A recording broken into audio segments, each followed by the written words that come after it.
Unemployment is down, but negatively impacts the market. Rate hikes are coming. The UN pressures the feds and the central banks to stop all this rate hiking madness. Plus, OPEC announces yet another cut in oil production. All of this plus a full breakdown of the price action on Bitcoin with some good old technical analysis. Let's launch into it now.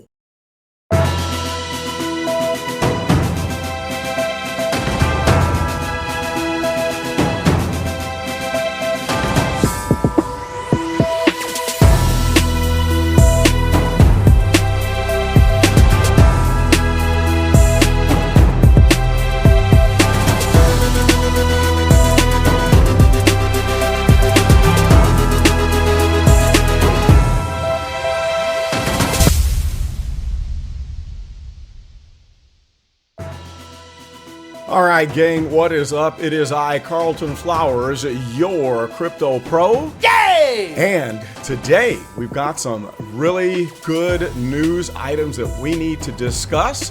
And then we're going to break down the chart with no rehearsal and try to figure out if we can determine what the next move is coming for Bitcoin. So, first in the news, the unemployment report comes down. And they said that the rate of unemployment dropped from 4.2%, I think it was, down to 3.5%. But this had a negative impact on the markets. Why? At first I was confused about this, but now I kind of understand it. What happens is, if the unemployment rate goes down, more people are working. That means more people are earning money. And the more they earn money, the more they spend.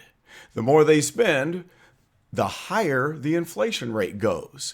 So in order to combat inflation, the feds like to see an unemployment rate where we have a rising percentage, not a lowering percentage. And therefore, they're going to try to cool off or cool down the labor market conditions. Now, how they go about that, I don't personally know. But I do know that they want unemployment to go up. That's just a part of their strategy and their policy right now. So that means that we are going to get another rate hike. And it's probably going to be the third time in a row that we have a 75 basis point rate hike, which is what's now expected, rather than a 25 point or a 50 point rate hike. Now, the reason why they're doing this is because they want that unemployment report to say that unemployment percentage is up and not down. So since unemployment is down, they're going to be more hawkish. In other words, they're going to be more strict and stringent in kind of cooling off the flames of the economy than what they would have had the unemployment rate not gone down. So by raising the rates to 75 points again, that's going to adversely affect unemployment. In other words, more job losses.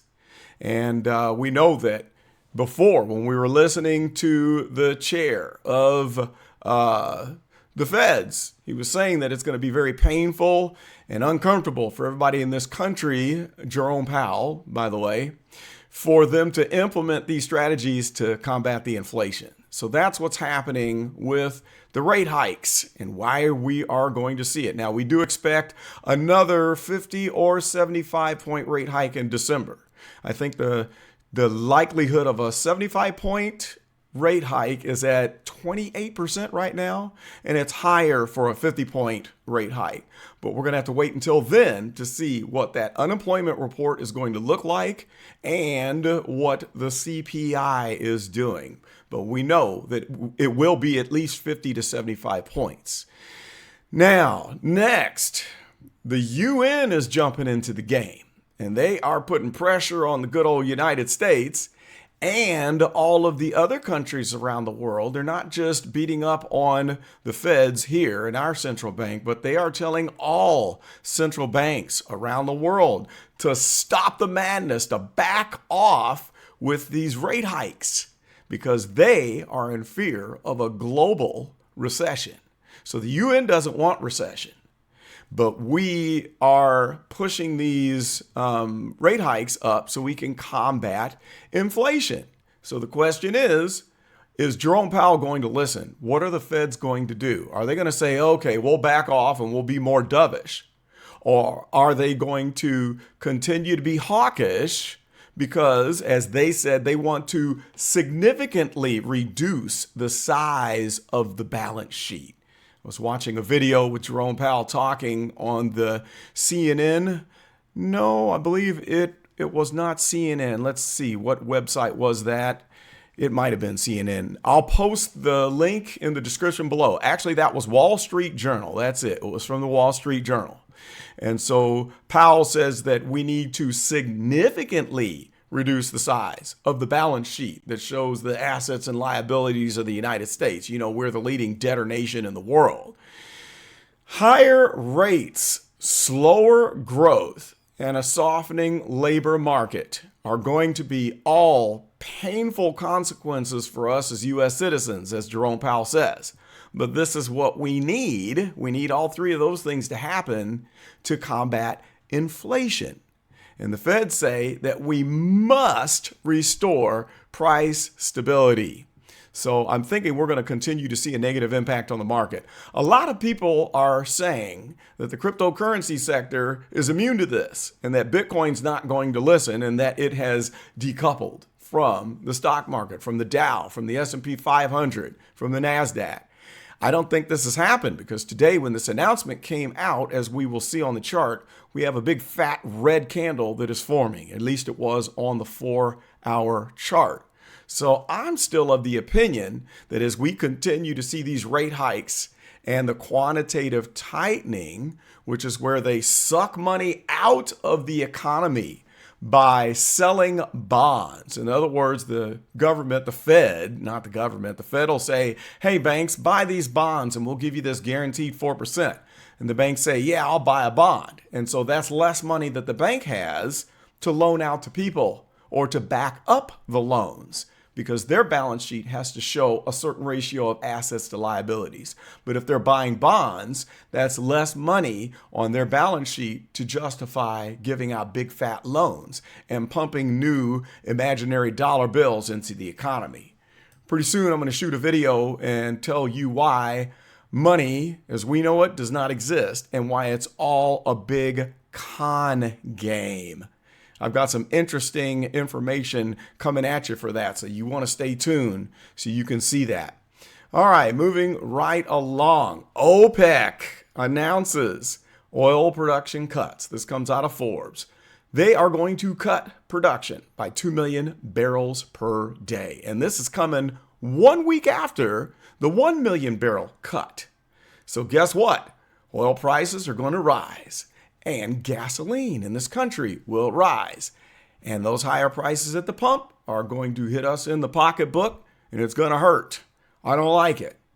Well, President Biden came straight out with guns blazing and did not mince his words. Unlike back during the Obama administration, when OPEC cut production, President Obama, with Biden there as the vice president, I might add, was very careful with his words and did not want to come out with guns blazing and piss off, if I may, the OPEC countries. So he was making deals with them. Well, if you'll maybe increase production, then we'll do this favor for you. And he used a little bit of diplomacy and trickery to get them to ease on that, on the production cuts. And President Trump did the same thing. He did not come out and just blast them, because it's a very dangerous thing to come out and give a derogatory opinion about the oil cuts for fear of what the OPEC countries will think of us. We're the leading debtor nation in the world, and they're looking at us like, oh, so we should increase production and make less money while you all live off the fat of the land from our efforts? Well, Biden called it a total disaster. And he called it a hostile act. I don't know if President Biden was taking his medication that day or not, but he did not mince his words. And that comes from a CBS News report. So that's what's happening in the news. And all of this is affecting all of the markets across the board, including the crypto market. So with that, we're going to jump in to the Bitcoin chart, take a quick look at the Dow and the DXY, and then we will wrap it up. So let's take it to the chart. All right, gang, let's break down this chart. And of course, before we begin, I must remind you that none of this is financial advice. Anything I say about this chart and where Bitcoin is going is complete, it's just poppycock is what it is. Don't take any of this seriously, or you will be accused of smoking the crack pipe. All right. Now that we have that out of the way, the first thing that we will notice on the 4-hour Bitcoin chart is that we are sitting right down on the red dash line. Oh my goodness. Okay, so here we are. We've come all the way back down after all of the crazy predictions that we were just going to shoot to the moon from here and then shoot to the moon from there. And what do? We returned back to the red dash line due to the report of the unemployment rate, which is going to cause the feds to give us another 75-point rate hike punch right in the teeth. And that, of course, has affected the market. So as we sit just above the red dash line, what are we looking like from this point? Well, we're not looking very bullish at all, even though a lot of people are saying that the bottom is in.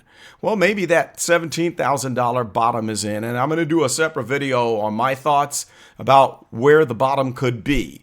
But for now, we'll just go with that previous bottom of 17,000 and know that we will go lower than 19,444, where we are right now. And why is that? It's because look what happened here on the stochastic. We need red there. Let's make it red.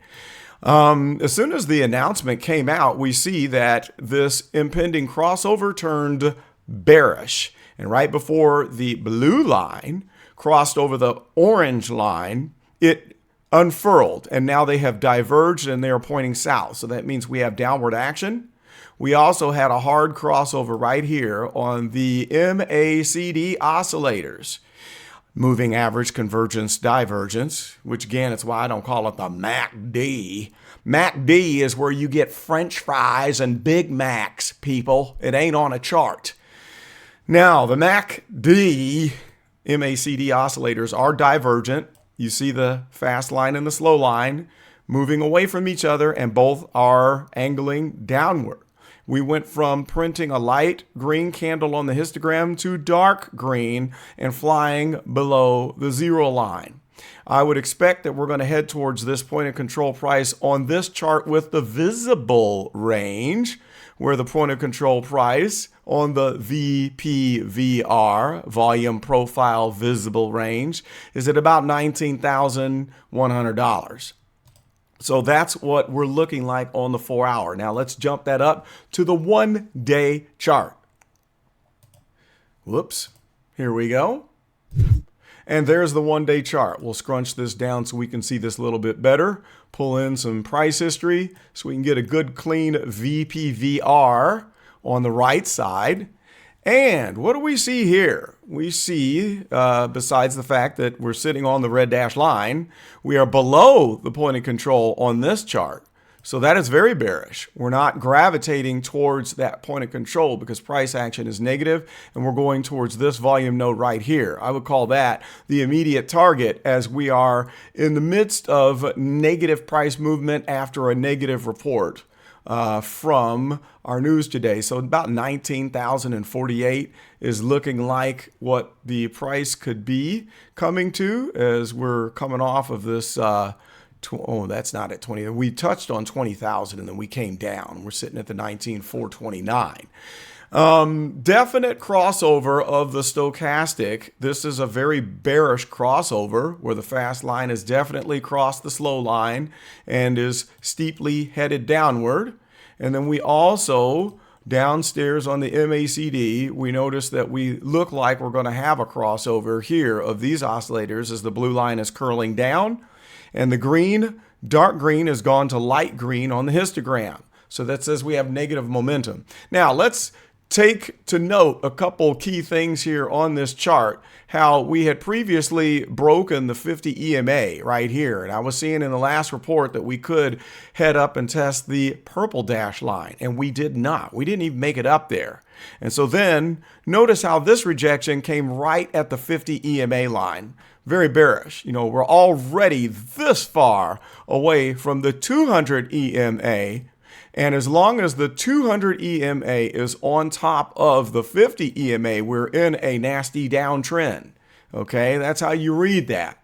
So this chart tells us that we are moving lower. Now let's scrunch this down so we can see if there's any nodes down below. And we really don't see much other than this slip zone. So this area where you don't see much popular buying activity, this is a slip zone. And that's why the 17,000 and change price level right there is going to be the line of demarcation for two reasons. It matches the previous all-time low for this season. And it's the last node on the chart right there. So if we fail that, we go into this slip zone right here in this box, and that will give us the possibility of dropping all the way down to $10,000 to $12,000, which might not happen. And we'll discuss that on my next video, where I'll give you scenarios of how we may have already bottomed out as opposed to the ways that we could drop down and have that catastrophic plummet down to 10 to 12,000 or lower. All right. So down here, as we look at the trend line that I had drawn, we're flying high above this trend line, but on the 1 week chart, it looks a little different. So let's check the 1 week. Here we are at the 1 week, and let's pull out some history here so we can get a good VPVR reading. And from this standpoint, it looks slightly bearish-ish. We were about to experience a nice bullish crossover right here as everybody was getting all excited, but then the lines diverged. And the only good thing about this is the blue line seems to be flattening out, but I think that's going to unfurl and flip and start going back this way because we don't have the data, enough data on the chart that will show the result of this news about the unemployment rate. Now, downstairs on the MACD, see with this trend line here, it's really still not in the clear. We started here where this is the top of the trend line, and then we went above it right here, and we're above it right now. But the reason why I don't think there's a guarantee that we're going to stay above this and start moving up is look at the diminishing returns on the histogram. First, we had this nice hump up and down, and then the next hump up and down is a little bit smaller. See that? And then barely nothing on the green here and a smaller red. And now look how small we are in the green zone. So the volatility is going down as we sideband in this area along this big fat volume node right here. Okay. So when we look at the rest of this chart here, we scroll up, we see the huge increase in volume at price levels far below 13,500. So that is the most bearish of scenarios where we fall through the slip zone and go down to these big nodes right here. Is it possible? Yes. Is it likely? I don't know. We'll discuss that on the next video. I tell you what, as a bonus, let's look at the 1 month chart, and then we're going to run through the DXY and the Dow. 1 month. Here we are. Let's pull this out. This simplifies everything and makes it easy to see. Now, look at how we are hanging on by a thin thread to this volume node where the current price is. And look at this slip zone in here. And then look at this big fat volume down here. This is all the volume, the popular trading volume at the prices that saw the most trading, okay, within this visible range of the chart. Now, in the next video, because I don't have time right now, I'm going to show you something that I found with the fib retracement tool that I saw in someone else's video. It's going to say something significant about this previous all-time high from 2017 and this low point. that tells us that there is a magical point. There's two levels that we can expect that the bottom will be in, and there's one here, but then there's one lower yet. So you'll have to wait to see that video. Okay, now we're going to pop it back to well, let's just leave it on 1 month. We'll look at the Dow Jones downtrend. We had this nice little baby green candle forming here, which is going to get taken out as we bumped our head on the 50 EMA up here. Now it's resistance. And I expect that we're going to start sailing back down towards this 200 EMA. Very bearish stochastic, very bearish oscillators on the MACD. Histogram well below the zero line, printing dark red. Now, let's pop up the DXY, and we know what we're about to see here. This is just ridiculous. And as I've told you many times, whenever you see the stochastic staying up here like it does not want to come down, that's when you know you're in a strong trend. It happened here, and now it's happening again right here. So the oscillators on the MACD are very divergent and just sailing straight up, and the oscillators are already buried at the high point on the stochastic. We are in the midst of a green candle, and it doesn't look like it's ready to stop. While the DXY is bullish, Bitcoin suffers traditionally. I haven't seen it any other way as long as I've been in cryptocurrency. Okay, so we'll just leave it at that. I look like Trump here. I've never seen this before in cryptocurrency. Very tremendously strong chart. Very strong chart. Very strong. Okay, so let's clear this. And actually, that's the end of the TA report. We'll just end it on the Bitcoin chart as we have to be patient and just wait to find out. Oh, did we do the 1 month? I think we did. Where we can see the stochastic here is not looking good because it was about to cross, and now they're running parallel. They're divergent from each other, and the MACD oscillators are very divergent and look very ugly. And the only positive thing is we have this light red bar on the histogram. That's all. Okay, well, thus ends the TA report. Let's wrap it all up. But before we do that, let's get rid of my handsome face. So that just about wraps it up for today's news report. And let me know in the comments, do you like this watered down news brief commentary plus TA format? Let me know in the comments below. I'm trying to attract more people who don't know a lot about crypto to start watching the videos and paying attention to the opportunity that we have in cryptocurrency. So your input would be greatly appreciated. Also, if you would like to help support the channel, you may do so by submitting a super thanks. And I will be going live again this weekend or early next week to talk about Bitcoin and a lot of the top 100 projects. So you'll get a chance to help contribute to the channel there also with super chats. Now, I would like to report big fat super thanks from my biggest supporter, who is none other than Bitcoinio Goat. His real name is Carl, who donated the biggest super chat the Crypto Pro channel has seen to date. Wow. So thank you, Carl, for the super thanks in the amount of $50. I really appreciate it. Man, you're helping me cut into this rising cost of the channel. I thank you for your continued support, Carl. The previous highest donation was $20 before Carl, so now you are the all-time contributor at this standpoint. And I will continue to report on the super thanks and my top donators. So thank you again, Carl, for supporting the channel. That's about all I've got for now. But before we end it, I would love it if you would like, comment, and subscribe to the Crypto Pro channel and chat it up with us in the Telegram group with the link in the description. You can come and talk with us on Telegram live at any standpoint. Family-friendly conversation and friendly people are welcome to join. So stay tuned. As I said, I'm going to have a new TA coming your way and talk about where I believe the ultimate bottom is and what the probabilities of the two scenarios that I see, plus much, much more. Well, with that, we're going to close it out. This is Carlton, and I'm gone, people.